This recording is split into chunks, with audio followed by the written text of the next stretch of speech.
Voltamos. Deu um probleminha no outro, eu não sei identificar o que foi. Parece que estava instável. Vou enviar novamente o convite. Não sei o que aconteceu. Bom, Travou tudo, caí. eu fiquei sem entender o que aconteceu. Eu também não entendi. Pode ter sido alguma instabilidade na internet. Para mim, você estava travada e eu não conseguia desligar a gravação, a transmissão. Não sei se eu continuava aparecendo para todo mundo. Depois a Ângela conta aí para gente que ela estava assistindo. Mas você estava falando e veio o corte. Fique à vontade, continue, por favor.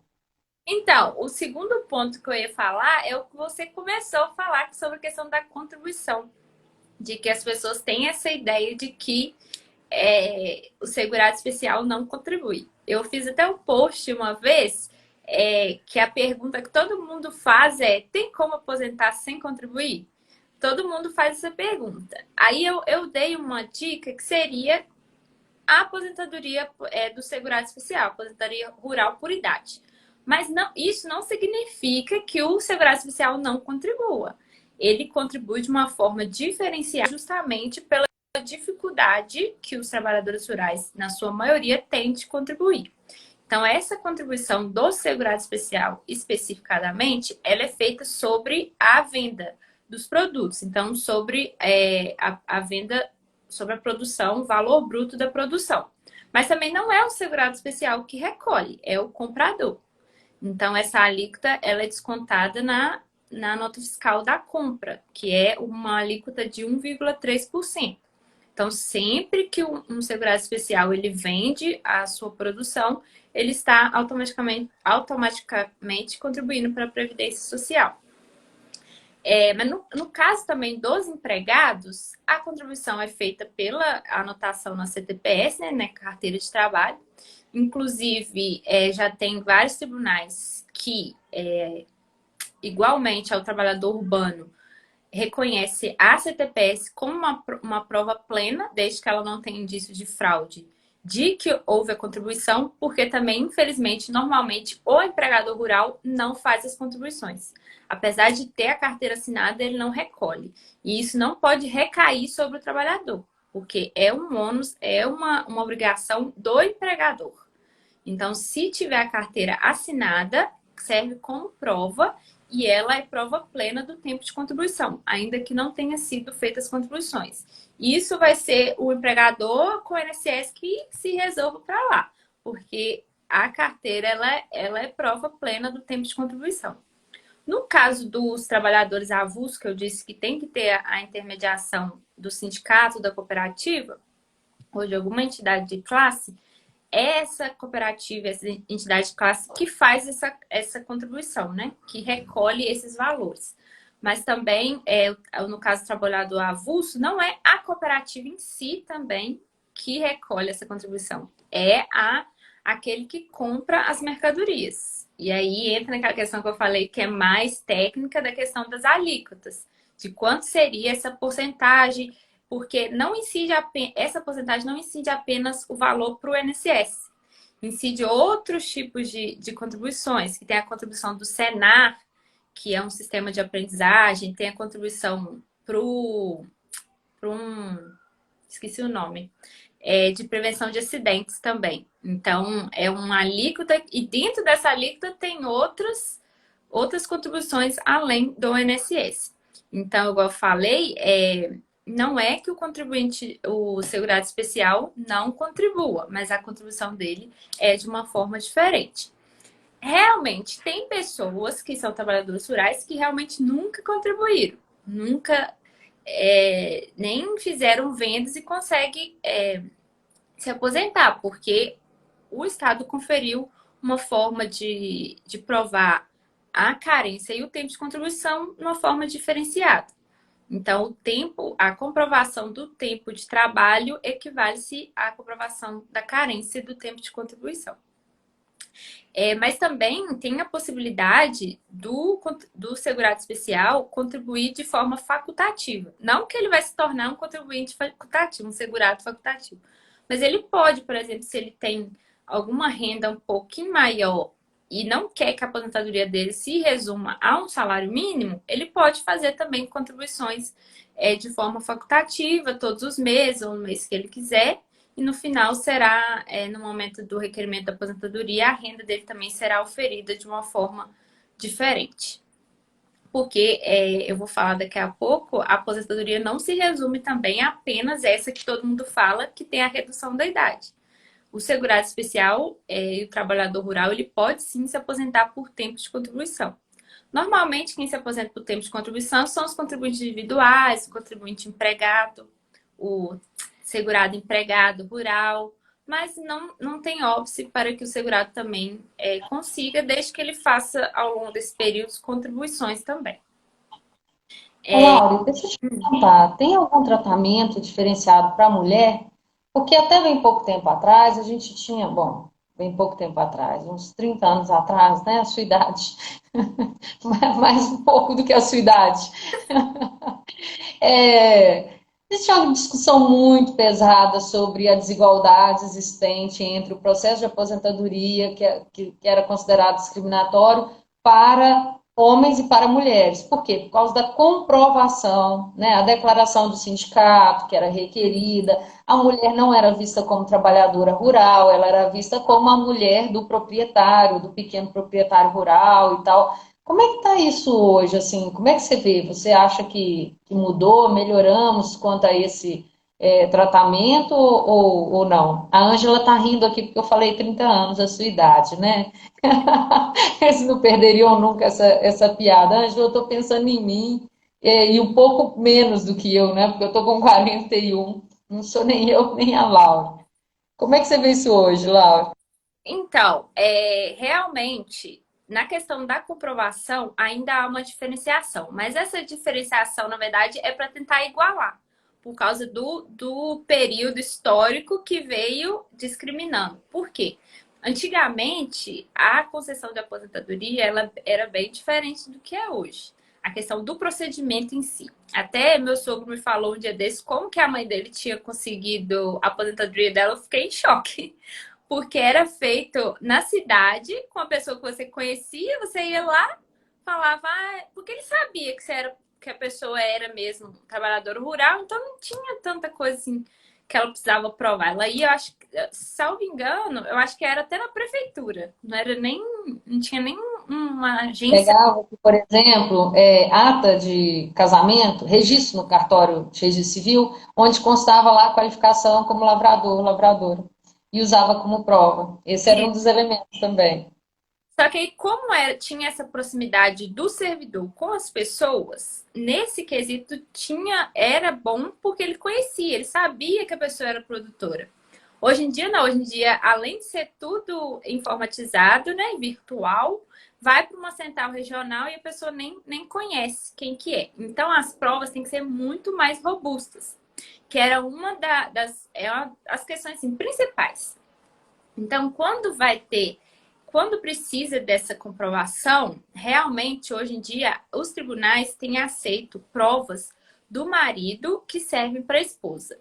Mas hoje eu encaro isso como uma coisa boa, no sentido de que muitas mulheres não têm nenhum documento de antigamente.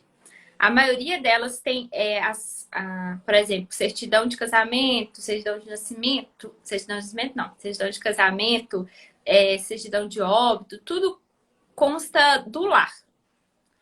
Não tem como profissão lavradora. Mesmo que a mulher trabalhasse às vezes até mais do que o homem, ela era considerada do lar. Então, considerando isso, os tribunais têm aceitado que a prova do esposo conta para a esposa. Então, se consta na certidão de casamento que a profissão dele é lavrador e não tem nenhuma outra prova que fale o contrário, de que a mulher não era, presume-se que os documentos dele servem para elas. E eu encaro isso como uma coisa boa, considerando que senão ela não vai ter nenhum tipo de documento. Porque a mulher antigamente era como se fosse nada. E aí ela atua profissionalmente o dia inteiro como trabalhadora rural, né? Ela vai participar da apanha de café, ela vai participar da horta, ela vai plantar, ela vai colher, ela vai limpar o terreiro, ela vai secar o café, ela vai participar de todas as atividades, mas ela continua sendo doméstica, qualificada como doméstica, né? Então, você tem visto assim mais aposentadorias no seu dia a dia de mulheres trabalhadoras rurais? Ou é como antes, em que só se aposentava como trabalhadora rural se fosse contribuinte? Existe uma diferença de gênero com relação a isso? Assim, você vê mais segurado especial homem do que mulher, contribuinte mais mulher do que homem, porque as notas também vêm no nome dos homens, as notas geralmente não vêm nos nomes das mulheres, né?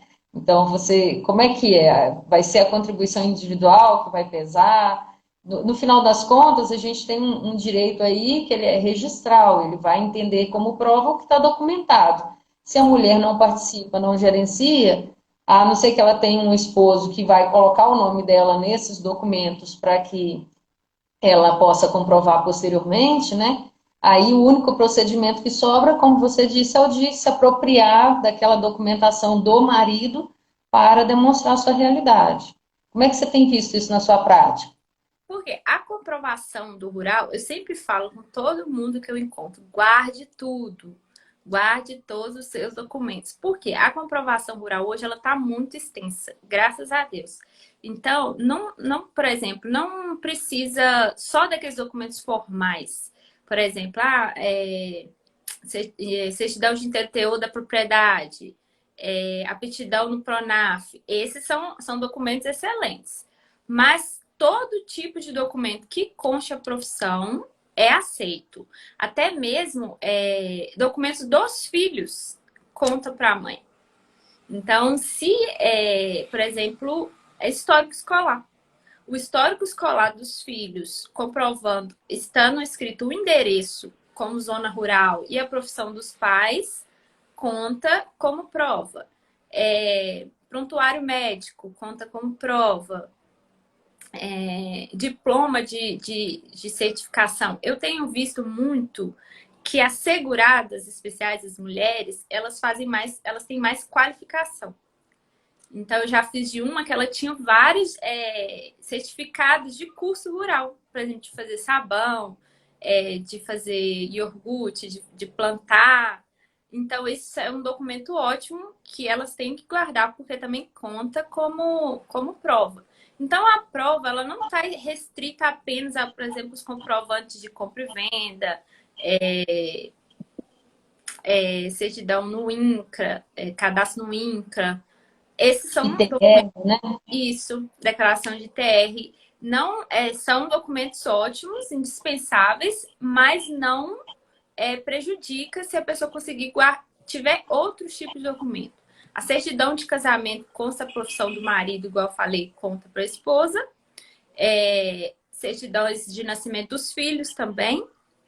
E é importante que quando a pessoa procurar um advogado, que o advogado também saiba ir atrás dessas provas. Porque, por exemplo, a minha certidão de casamento não tem minha profissão. Mas se você for no cartório e pedir uma certidão de inteiro teor, nela vai constar todos os seus dados. E muita gente não sabe disso. Sim.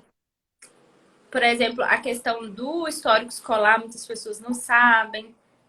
A Declaração. DAP, ela funciona bem? A DAP individual? Você falou da aptidão, era a DAP? Sim, CONAF. funciona também. É uma ótima prova. Eu já. Se for jurídica, não tem problema? Se for DAP jurídica? Ou tem que ser só a individual? Tem que comprovar a relação com a pessoa, né? A DAF jurídica, ela vem escrito o quê? Qual o nome da pessoa jurídica? Vai tá na associação ou vai estar na cooperativa. Mas aí tem Mas como a ela. gente juntar a filiação, né? É, Tem isso. Por exemplo, o livro de entradas, porque aí a gente vai estar contando lá, talvez uma declaração da própria associação, né? Porque a DAP jurídica, ela tem um percentual de associados que tem que ter a DAP individual. Então, uma coisa acaba condicionando a outra, né? Provavelmente, assim, vai ter gente que não vai ter a DAP individual, mas está lá num bolo que tem a DAP jurídica. até assinatura em atos da cooperativa, da associação, que liga a pessoa àquela DAF, né? aí pode também ser usada. Deixa eu pensar. São várias, as pessoas têm que guardar tudo, porque tudo conta. Às vezes, para o INSS, ele não olha tanto, mas quando a gente vai para o jurídico, é muito mais favorável. Então, até mesmo declaração de pessoas.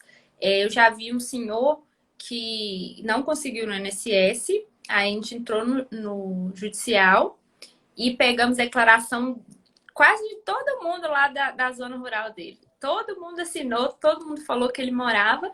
E na hora que apresentou isso, o INSS propôs um acordo na hora. E quando o INSS propõe um acordo é porque sabe que vai perder. E aí conseguiu rapidinho. Por quê? Para aprovar, para conseguir os benefícios, era até o que eu ia falar, que o segurado especial ele tem direito a todos os benefícios. Então, salário maternidade, né? Que é o auxílio maternidade quando a segurada especial engravida, auxílio doença, aposentadoria por incapacidade. Então, ele tem direito a todos esses benefícios. Alguns têm algumas exigências específicas, mas ele tem direito. Então, na aposentadoria, aí eu me perdi o que eu falo. O que a gente estava Você falando? estava falando sobre o tipo de benefícios e o segurado especial, Isso, segurado que ele especial. Ele tem direito a todos os tipos de benefícios. Mas acho que eu queria falar outra coisa e eu olhei o comentário aqui e esqueci o que é. culpa do Otávio, que está aí falando muito bom, aí ele te distraiu, foi proposital, né, Otávio? A gente está falando sobre os documentos, né, de comprovação. E Sim. para a comprovação da aposentadoria, lembrei que eu ia falar. Precisa de início de prova material. A pessoa fala assim: eu trabalhei minha vida toda na zona rural. Todos os meus vizinhos sabem que eu trabalhei lá. Pode fazer a petição aí, que vai todo mundo na audiência, vai todo mundo falar. Não adianta, infelizmente. Precisa ter o início de prova material. Esse início de prova material, ele não precisa ser especificadamente de todos os anos que você quer comprovar. Mas quanto mais provas você colocar, muito melhor. Aí depois as testemunhas vão corroborar com as provas que você juntou. Inclusive, pode ser reconhecido o tempo de contribuição rural até mesmo antes do documento mais antigo que você juntar. Isso vai ser feito a análise pelo juiz. A gente sabe que as provas têm que ser suficientes para o convencimento do juiz. Então, você fazer uma petição bem instruída, escrevendo direitinho, explicando, às vezes até desenhando, porque hoje a gente sabe que normalmente ninguém lê, então desenhar é mais rápido, é mais fácil.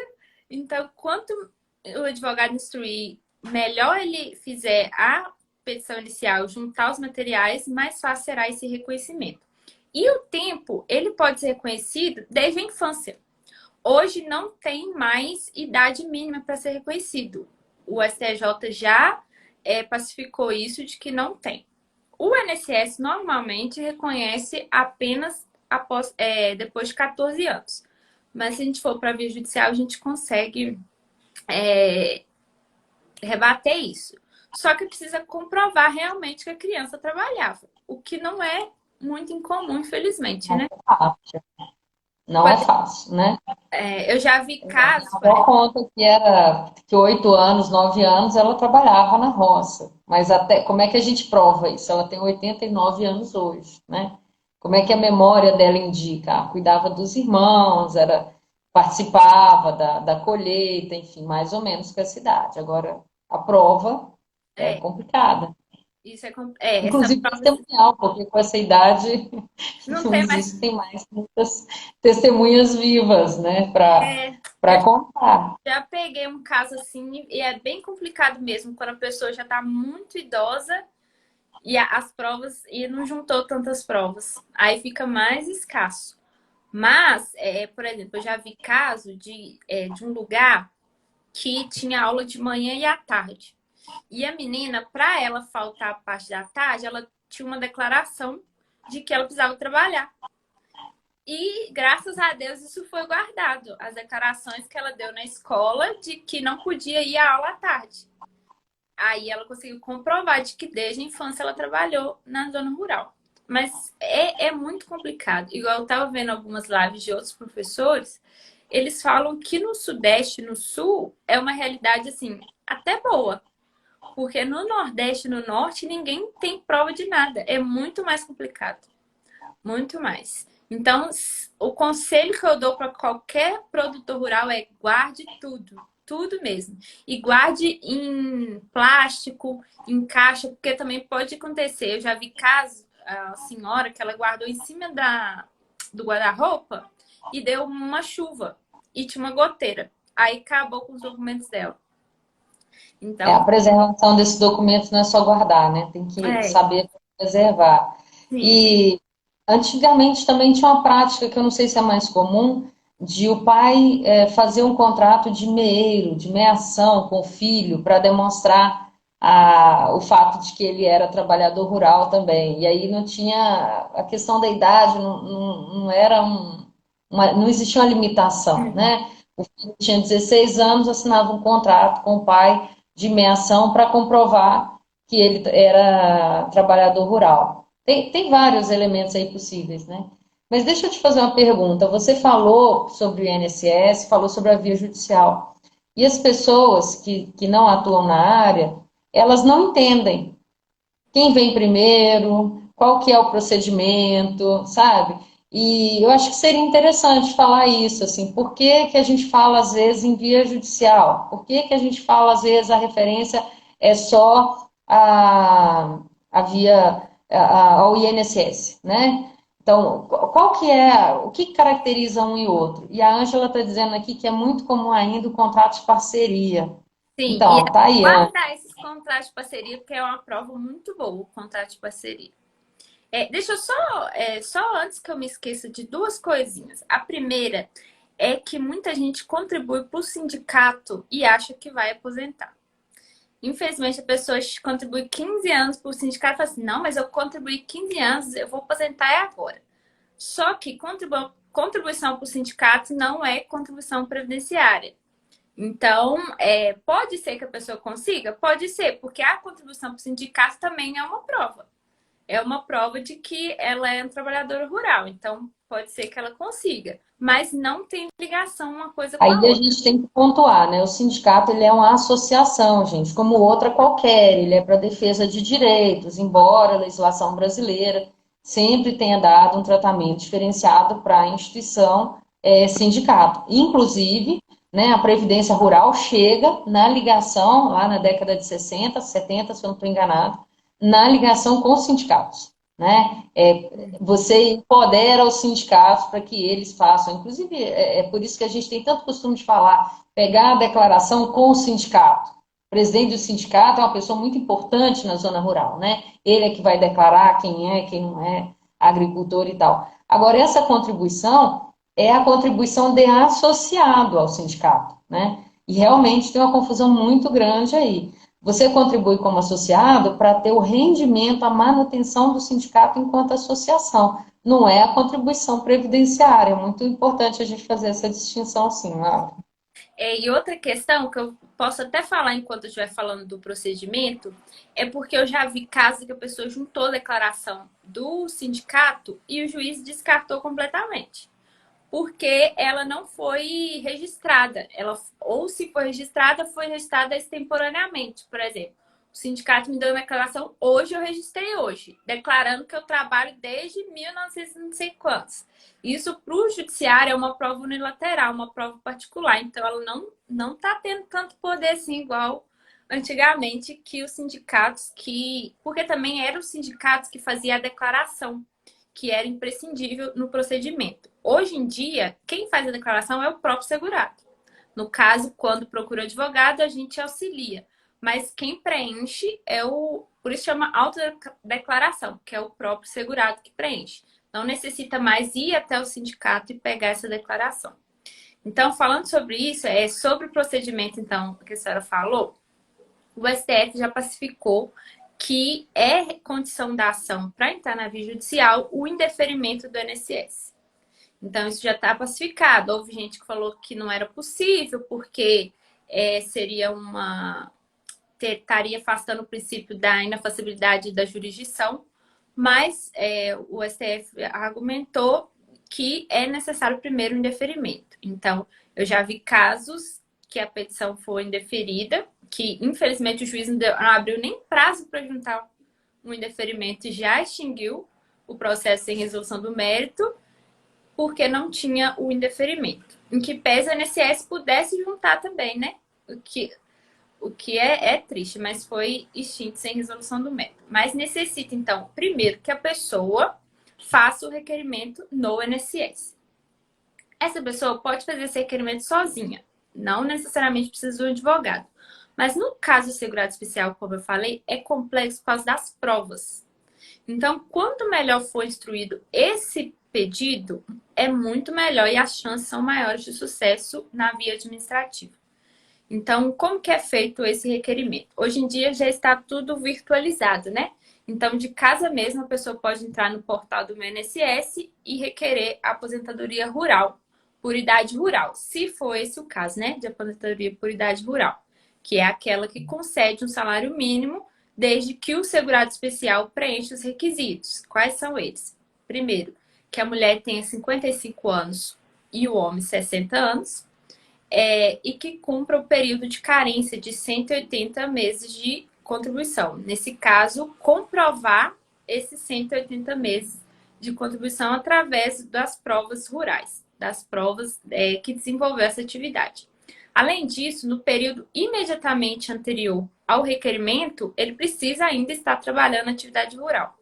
Então, aquelas pessoas que trabalharam antigamente como trabalhador rural e mantinham a condição de segurado especial, mas hoje não trabalham mais nessa condição, não têm direito à aposentadoria rural. Então, terá que tentar por outras vias, como a aposentadoria por tempo de contribuição, se tiver contribuído, ou então uma aposentadoria híbrida, que mescla tanto o tempo de contribuição urbano quanto rural. Mas, nesse caso, os requisitos de idade são diferentes, porque acompanham a aposentadoria urbana. Então, depois da reforma, 62 anos para mulheres e 65 anos para homens, sendo que não tem regra de transição. Então, para quem se tinha alguma mulher com 60 anos no dia 1º de novembro de 2019, vai ter que esperar, teve que esperar mais 2 anos, porque infelizmente não teve regra de transição para a aposentadoria híbrida. Mas então, se verificou que já preenche os requisitos para a aposentadoria rural, irá fazer o pedido no portal do meu INSS. Vai juntar todas as provas, documentos pessoais e vai fazer esse requerimento. Infelizmente, o INSS demora demais.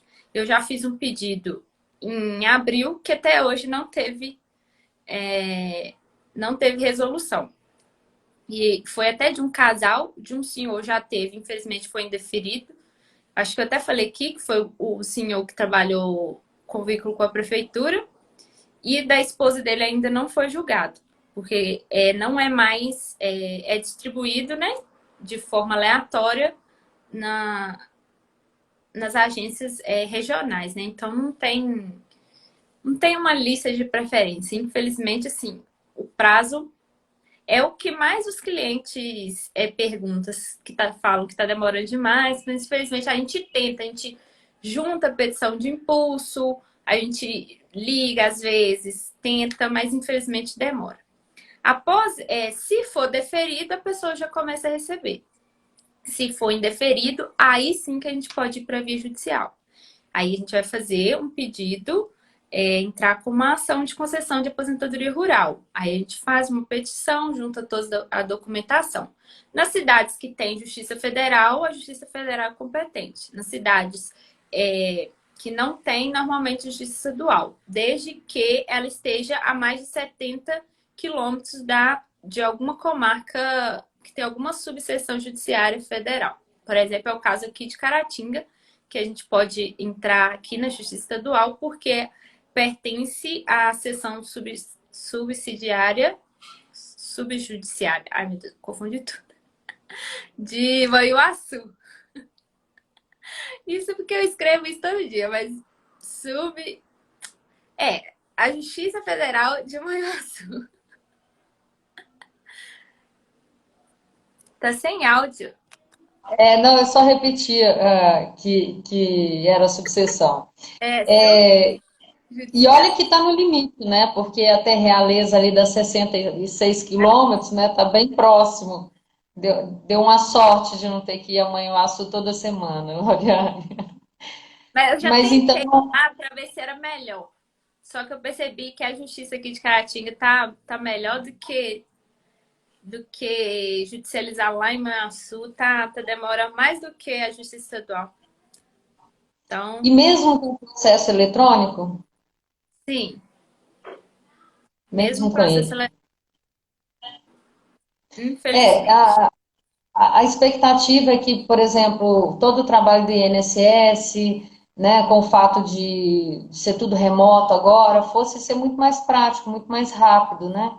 Talvez a gente tenha uma organização maior do procedimento, É, porque prático, aí, certeza, porque você ter que ir no INSS não é fácil. É, mas rápido ainda não tá conseguindo, não. não. Pois é, esse prazo aí de 6 meses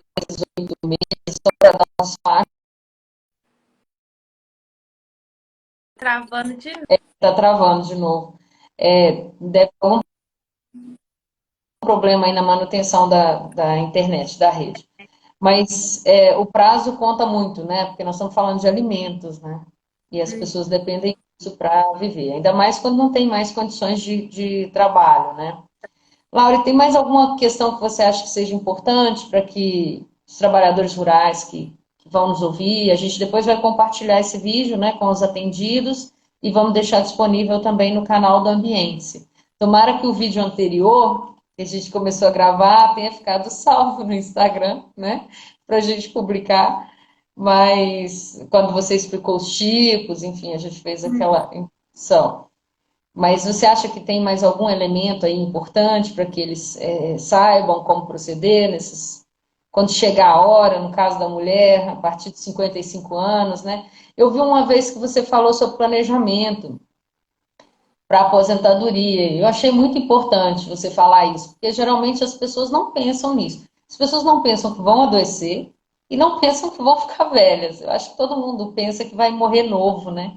Morrer novo e saudável. Deve ser o sonho de consumo de todo mundo, morrer de imediato, novo. Porque ninguém faz esse planejamento, né? Ninguém aqui eu estou generalizando. Isso seria assim uma coisa importante no caso do trabalhador rural ou não? Importantíssimo. Só uma coisa, caso não tenha ficado gravado, depois eu posso gravar um vídeo explicando, aí você compartilha nos grupos, caso não tenha ficado. Mas é importantíssimo. O planejamento previdenciário, as pessoas têm uma visão de que é perda de tempo, porque, assim, muitas pessoas falam assim, para que eu vou procurar o planejamento previdenciário se eu nem sei quando que eu vou aposentar? Mas é justamente por isso. Com a reforma, tem muitas leis de transição. Você pode perder dinheiro assim sem perceber, porque às vezes se você esperasse um ano, você já poderia receber muito mais, porque as regras de cálculo estão mudaram demais. Até mesmo para o trabalhador rural é importante, porque o trabalhador rural que queira aposentar por tempo de contribuição, a nova regra de cálculo se aplica a ele. Então, antes, era apenas 80% das maiores contribuições desde julho de 94, que era a base, o salário de benefício. Hoje em dia, não. Hoje em dia, é apenas 60%. Ó, 60% não. É a média total, desde 1994. Desde 1994. Desde julho de 1994.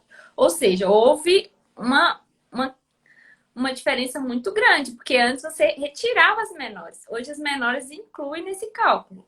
Então, é um fator importantíssimo. Antes tinha a incidência do fator previdenciário, hoje não tem, o que é bom, mas também, se tivesse, a pessoa também não ia receber nada, porque a regra já está péssima. Se tivesse isso, seria pior ainda. Mas é super importante, porque, por exemplo, o trabalhador rural, às vezes ele não está guardando nenhum tipo de documento. E com o planejamento, a gente consegue mostrar para ele que ele precisa guardar, quando que ele vai conseguir preencher os requisitos, porque, por exemplo, igual você falou, que muitos agricultores que hoje vivem no assentamento, eles não são agricultores desde sempre, Então, a gente precisa ver se é o caso de uma aposentadoria híbrida, qual tipo de aposentadoria que ele terá. E o planejamento previdenciário, ele passa segurança e tranquilidade. Porque a pessoa que não está conseguindo nem dormir porque não aguenta mais trabalhar, eu quero aposentar. Depois que faz o planejamento, ela já sabe o dia que ela vai poder requerer aposentadoria, quanto que ela vai receber. Então, é super importante. Outra coisa também que é importante no planejamento para o trabalhador rural é porque... agora, o que eu ia falar? Esse comentário, ele tira o nosso foco, os nomes. Eu deixei aqui, o pessoal tá entrando, não tá, agora não está comentando, não. Mas olha, eu vou aproveitar enquanto você lembra aí e questionar o seguinte: a gente antes acreditava só nos carnês, né? E aí todo mundo tem que guardar os carnês e tal. Você está falando de 94, então, para remeter a 94, certamente tem aí um período longo de contribuição via carnê, né? Sim. E hoje a gente confia muito também no meu INSS. Mas com vários ataques a sistemas, né? Será que a gente pode também? O carneiro é complicado, mas será que a gente pode confiar apenas no sistema ou a gente tem que baixar os extratos? Como é que é isso? É preferível que a pessoa baixe, porque assim, eu não confio muito no INSS, em nada que tenha no INSS. Então, eu não confiaria, porque também tudo que envolve ser humano é falho, né? Então, para acontecer alguma coisa é complicado. Então, guardar sempre é muito importante.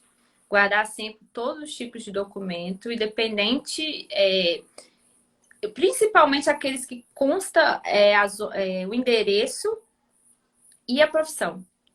Então, esses são importantíssimos. Tudo, até, por exemplo, conta de luz, porque vamos supor que a pessoa mude de local, então a conta de luz é importante ela guardando para demonstrar que aquele período onde que ela residiu. Então, todos os tipos de documento precisa guardar. E fazer E, esse planejamento é muito importante. e aí uma coisa, não adianta só guardar porque algumas tintas elas são apagadas. Então, digitalizar esses documentos também é importante, né? Tendo um acervo próprio e não só o acervo do meu INSS, né? Uma coisa legal também, Laura, porque a gente já está caminhando aí para o final, é que eu acho que o aplicativo Meu INSS, ele acaba também ensinando para a pessoa um pouco sobre a trajetória dela. Quando a gente pergunta para o trabalhador, né? Você já trabalhou de alguma forma com contribuição direta e tal? Ah, não sei. Ou a pessoa fala assim, sim, por 10 anos. Aí você vai olhar, verificar a situação, foram 2 anos apenas. Então, ou a pessoa tem um lapso de memória assim, bem forte, né? Que ela não consegue medir esse tempo, ela não consegue ter uma noção exata do tempo, né? E quando ela tem um aplicativo, ela sabe exatamente, ela consegue ali mapear. Ainda que alguns vínculos, né, empregatícios, você tem um rombo ali do INSS, a não contribuição. Eu já tive como professora, até aí perto da Ângela, em Manhuaçu, uma faculdade que não recolhia o nosso INSS, né? E que a gente só foi descobrir depois, quando foi fazer o acerto, né? Enfim, são coisas que a gente só vai saber depois que você consulta, né? Ou quando você tem que entrar na justiça para receber os atrasados, como foi o caso, né? Então tem um efeito didático também, da pessoa entender qual é o procedimento para ela se programar, como você disse anteriormente, né? E aí, para a gente fechar, o que, que você acha que é importante, assim, a gente deixar como mensagem principal para os agricultores? O que, que seria o seu conselho? Além de guardar todos os documentos, é ficar atento à questão dos requisitos, completar a idade. Você falou do aplicativo, mas eu acredito assim, hoje a internet ela expandiu, né? Mas muitas pessoas ainda não têm esse acesso. Aí que está a importância também dos projetos, né? De levar essa informação. Porque muitas pessoas estão deixando de requerer porque não sabem mexer. E agora, com essa pandemia, essa questão ficou ainda pior. Porque nós que temos o costume de mexer na internet, para a gente é ótimo, né? Só que criou também uma barreira para aqueles que não têm esse acesso. Porque na pandemia as agências ficaram fechadas. Então, muitas pessoas deixaram de requerer, às vezes já preencheu todos os requisitos e ainda não requereu por causa dessa dificuldade com o aplicativo e com a internet, com os meios digitais, né? Aí a Então, gente acha que cabe lembrar o seguinte: se você não tem o meu INSS, se você tem conta na Caixa, lá vai ter seu extrato previdenciário, né? Banco do Brasil acho que tem também, não tem? No sim, aplicativo do banco. Então, é um processo aí também de transição, né? Você pode olhar lá no seu aplicativo da Caixa, onde você tem conta, vai ter o seu extrato previdenciário, ainda que seja assim, por curiosidade, vai lá, ninguém pediu, está lançado na sua conta, né? Seu tempo de contribuição, seus vínculos empregatícios, até mesmo para saber se tem erro no lançamento, né? E questionar essa ausência de lançamento. para aqueles que tenham acesso, a dica que eu tô é seja interessado e procure saber.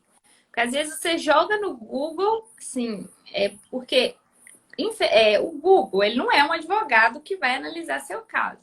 Mas ele tem muitas respostas prontas que auxiliam no aprendizado da pessoa. Então, seja interessado nesse tipo de informação.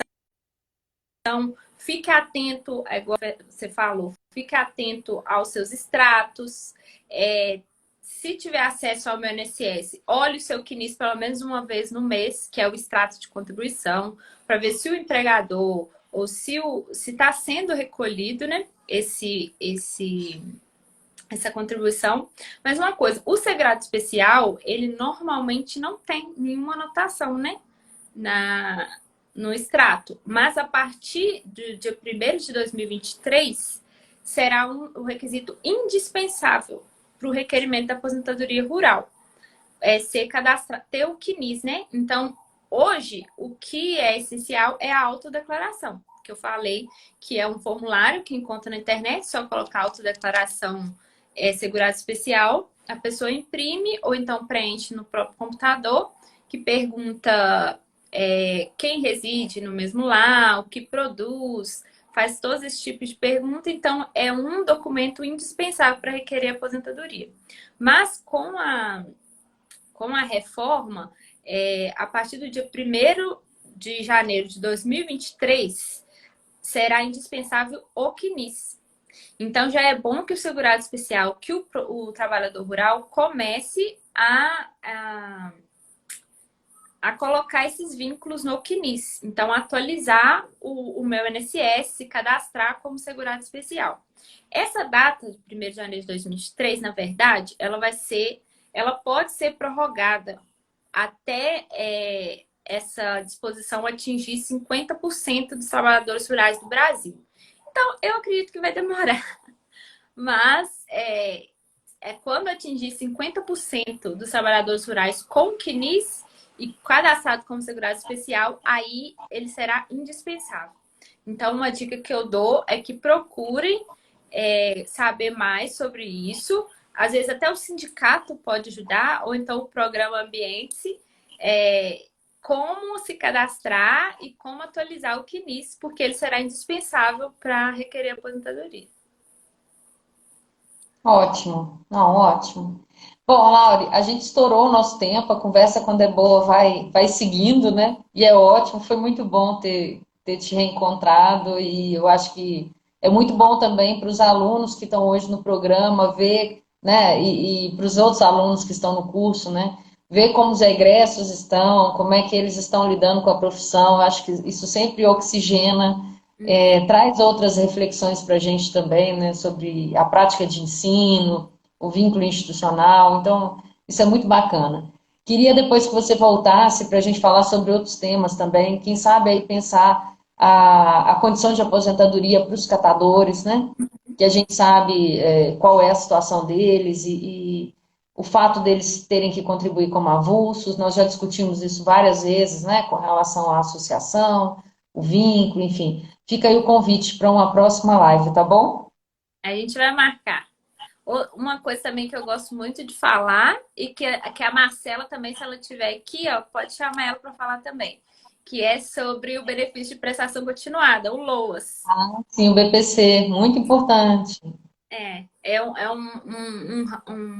um nicho do direito previdenciário que eu gosto demais. Não é necessariamente o INSS que paga, é um benefício do Estado, mas eu acho que tem muito a ver e que muitas pessoas deveriam saber, às vezes tem direito e não sabe, né?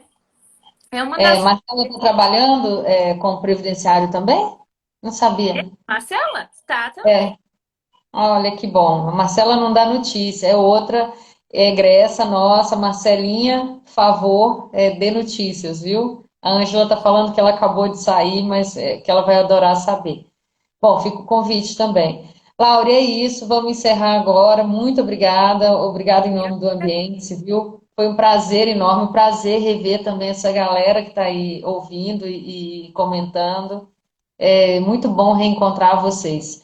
E eu desejo assim que você colha todos os frutos, né? Como excelente aluna, excelente pessoa, que você possa agora usufruir disso, né? Que a sua carreira seja uma carreira assim, um presente, de fato, né? Ao longo dessa trajetória de 5 anos de tanto esforço, né? Porque a universidade também ela é um vínculo de esforço e sofrimento e dedicação, né? Ela não é à toa, as pessoas acham que a universidade é o paraíso, né? Não, não é. E chega um momento em que a gente vai vendo a carreira profissional se assentando, né? Se solidificando. No caso da advocacia, isso tem muito a ver com a credibilidade que a gente vai construindo, né? No mercado. Então, esse trabalho sério que você está realizando, ele certamente vai te trazer muitos benefícios aí já a curto, médio e longo prazo, viu? Parabéns pelo seu trabalho. Beijo, pessoal. Pode Obrigada. falar. Olha, beijo para vocês. Tchau. Até a próxima. Tchau.